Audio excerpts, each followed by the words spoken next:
Good morning. Haven't talked to you guys in a while. You look good. Getting ready for Christmas, been working out. What have you been doing? So Merry early Christmas to you and yours. Big week coming up for our Boilermakers. You've got early signing period for football.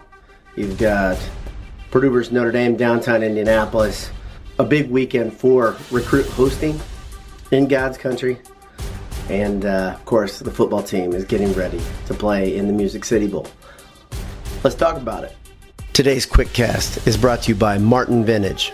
MartinVintage.com, where if you enter Boiled at checkout, you'll get 20% off. Mom, thanks for watching. I gotta tell you, let me just start off in the beginning, right away. My thoughts on the basketball team. They're getting ready to go in to play Notre Dame in Indianapolis, and I am less than enthused right now at what I'm seeing. It just seems to me that you've got the Carson Edwards show and nothing else happening. This team hasn't figured it out that they just are going to have to gut out games to beat teams if Carson isn't lighting the world on fire. Even if he is lighting the world on fire, they're going to have to do that. They're going to have to instill some confidence and toughness.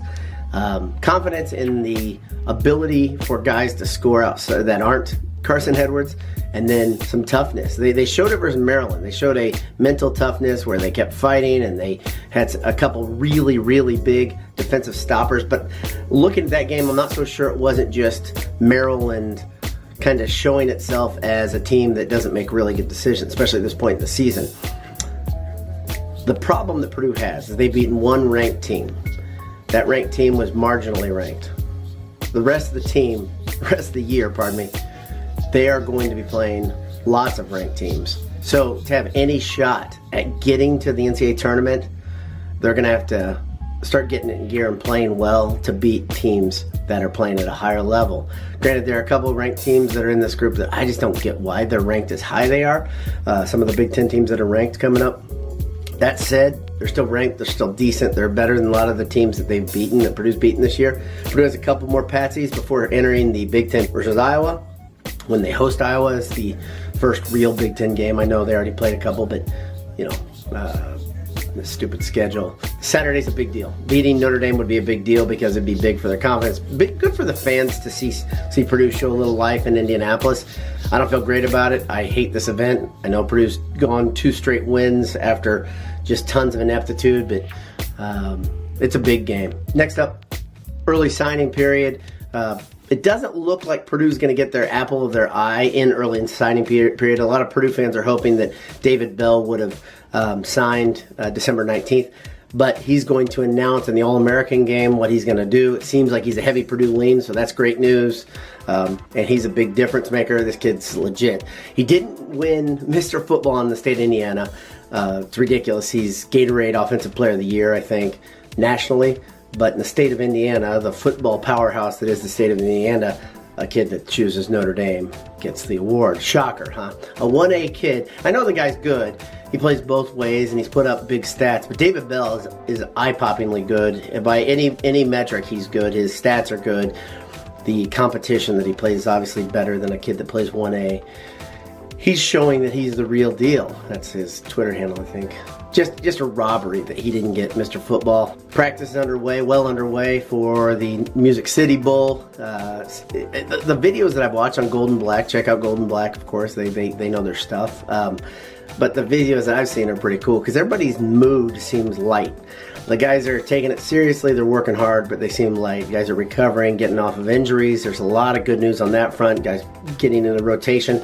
Of course, Neal is not coming back because of his major knee injury, which is going to hurt.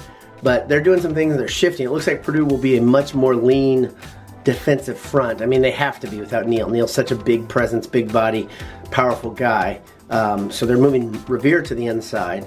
And then on the end, they're going to have some freshmen playing and some new guys. Jeff Marks will get significant time, according to Golden Black again. And that's a big deal. So we'll see what this looks like, what this defense looks like. I think what we're going to see is a very aggressive defensive unit in the front. Maybe the blitzing packages that we saw in the middle of the season that really kind of catapulted Purdue to success. Maybe we'll see a little bit more of that. Marcus Bailey not making his final decision what he's going to do next year. Unlike the NBA, there's no real place for players to go train, I don't think, like a open camp type thing, concept like they do for basketball, but instead they have a committee review players and get back to them, tell them what they think they look like for as prospects for the draft. Marcus Bailey is obviously a great football player. He's extremely important to Purdue. He has another year of eligibility left, and he graduates because of a red shirt. So that's an interesting situation. A month ago, it looked like that could be costly for Purdue if Brom were to have left. I don't even think I've podcasted a video podcast since he made his decision to stay. So let me just tell you, in case you didn't get it on the audio, then we talked on the Handsome Hour. I'm pretty excited about the coming years. Really excited, actually. The early signing for recruiting, the second is the bowl game, and then spring ball. Can't wait till spring ball. Never can. But first, we got to get through. This basketball season. It's going to take a very, very good coaching effort by Matt Painter. Maybe one like we haven't seen in a while, because this team reminds me a lot of the teams where DJ Bird and Jerome Johnson were asked to do more than really they're capable of. Nothing against those guys. They're just not guys who should be first or second options scoring. They weren't when they played college ball, and they were asked to be number 1 and 2 options. Similarly, after the drop-off after Carson Edwards, you've just got a bunch of guys that are really not first scoring options. Obviously, Eastern is a player that's important to Purdue because of his defense, and they need him to distribute. They need him to be aggressive on the boards. But they just don't have a lot of guys that score. Klein is forcing a lot of shots under pressure. He's shooting 42% of the season, which is great, but that's kind of an inflated number because early in the season he was shooting lights out so well. Some of the best things I've seen out of Ryan Klein this year are when he's on the drive, and the next stage is on the drive. Fake the three, get the guy out there, get on the drive, draw a big man, and dish it into somebody else and make some things happen. I still think Wheeler should be starting. I think he's proven it, but that's a discussion for another day. Thanks for tuning in. Appreciate you watching, listening, reading the site. No, we haven't had a ton of content recently. But we've got plans for content, which is really good. So have a great day. God bless you. Hope you are ready for Christmas. If you are not, you know the place you can shop. Martin Vintage and Asgard Press, two of the friends of Boiled Sports. Very good gifts. Solid. Shows you know your fellow Purdue fan, their family member, well enough to get them something really good that's got Purdue all over it. What a good deal and high quality stuff. Thanks for tuning in. BS all the time.